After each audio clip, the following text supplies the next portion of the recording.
Global कंपनियों ने चीन को छोड़ किया भारत का रुख। 2030 तक $835 बिलियन का होगा एक्सपोर्ट। नमस्कार दोस्तों, स्वागत है आपका हमारे जीआरटी बिजनेस यूट्यूब चैनल पर।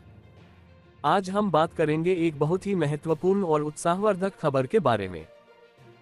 दुनिया की दिग्गज कंपनियां ग्लोबल सप्लाई चेन के लिए चीन का ऑल्टरनेटिव तलाश रही हैं और इसका बड़ा फायदा भारत को मिलता नजर आ रहा है।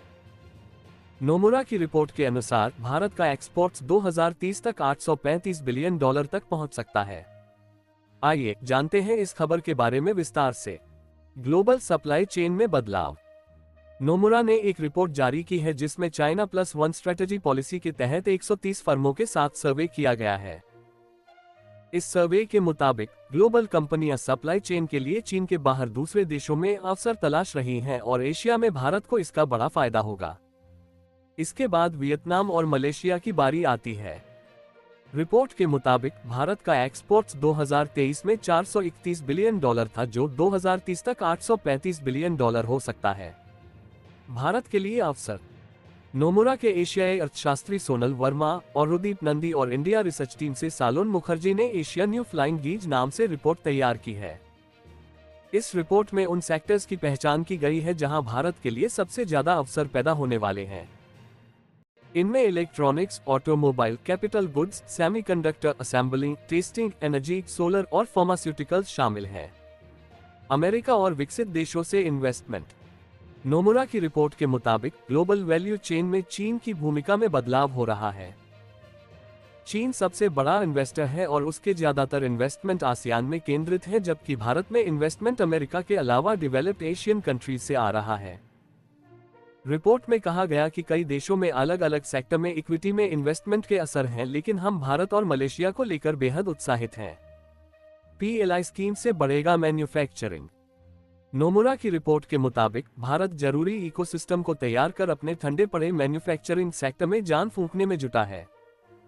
इसके लिए सरकार द्वारा शुरू किए गए production linked incentive PLI scheme बहुत मायने रखता है। रिपोर्ट में कहा गया कि भारत सीधे सर्विसेज सेक्टर के नेतृत्व वाले ग्रोथ को लेकर आगे बढ़ गया, लेकिन low cost labour incentive manufacturing के अवसर को हासिल करने में पीछे रह गया, जिसका फायदा चीन और दूसरे एशियाई देशों ने उठाया है। इलेक्ट्रॉनिक्स प्रोडक्शन बढ़ाने पर फोकस। रिपोर्ट के मुताबिक भारत में इलेक्ट्रॉनिक्स प्रोडक्शन फाइनेंशियल ईयर 2022-23 में $101 बिलियन का रहा है, जिसका जीडीपी में महज 3% योगदान है, जबकि दूसरे एशियाई देशों में ये जीडीपी का 7 से 18% तक योगदान देता है। पीएलआई स्कीम के जरिए सरकार जो बढ़ावा दे रही है और चीन से इंपोर्ट पर निर्भरता घटाने पर जोर दे रही है, वह भारत के इलेक्ट्रॉनिक्स प्रोडक्शन को बढ़ाने में बड़ा योगदान देगा। इन सेक्टर्स को होगा फायदा। नोमुरा ने अपने रिपोर्ट में कहा कि मैन्युफैक्चरिंग पर दिए जा रहे नीतिगत जोर और सप्लाई चेन के रिलोकेशन देश के आर्थिक विकास को गति दे सकते हैं।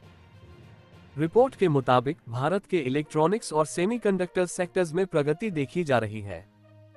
ईवी के क्षेत्र में भारत की ऑटोमोबाइल सेक्टर फायदा उठाना चाहती है। वैसे भारत पहले से ही ऑटो मैन्युफैक्चरिंग हब है। सोलर एनर्जी आने वाले दशक में दूसरे सभी एनर्जी के सोर्स को कैपेसिटी के मामले में पीछे छोड़ देगा। फार्मा सेक्टर में कच्चे माल के लिए चीन पर निर्भरता घटाने के लिए भारत में मैन्युफैक्चरिंग को लगातार बढ़ावा दिया जा रहा है। डिफेंस और इंडस्ट्रियल प्रोडक्शन में आत्मनिर्भर भारत के तहत इंपोर्ट की जगह डोमेस्टिक मैन्युफैक्चरिंग को बढ़ावा दिया जा रहा है और इसमें प्राइवेट सेक्टर की भी भागीदारी है। कंक्लूजन। तो दोस्तों, ये थी जानकारी कि कैसे ग्लोबल कंपनियों ने चीन को छोड़कर भारत का रुख किया है और इसका फायदा भारत को कैसे मिलेगा। नोमुरा की रिपोर्ट के मुताबिक भारत का एक्सपोर्ट्स 2030 तक $835 बिलियन तक पहुंच सकता है। ये खबर भारत के आर्थिक विकास के लिए एक महत्वपूर्ण मील का पत्थर साबित हो सकती है। अगर आपको यह वीडियो जानकारीपूर्ण लगी हो तो कृपया इसे लाइक करें, शेयर करें और हमारे चैनल को सब्सक्राइब करें ताकि आपको हमारे नए वीडियो की जानकारी मिलती रहे। धन्यवाद। जीआरटी बिजनेस यूट्यूब चैनल खबरों का स्रोत समाचार एजेंसियों, जनमत और अन्य सार्वजनिक स्थानों से प्राप्त करता है। हम पूरी कोशिश करते हैं कि यह सारांश और रिपोर्टिंग सटीक और सत्यापित हो, लेकिन हम किसी भी विवाद या त्रुटि के लिए जिम्मेदार नहीं हैं। हमारा उद्देश्य जनमत को जानकारी प्रदान करना है।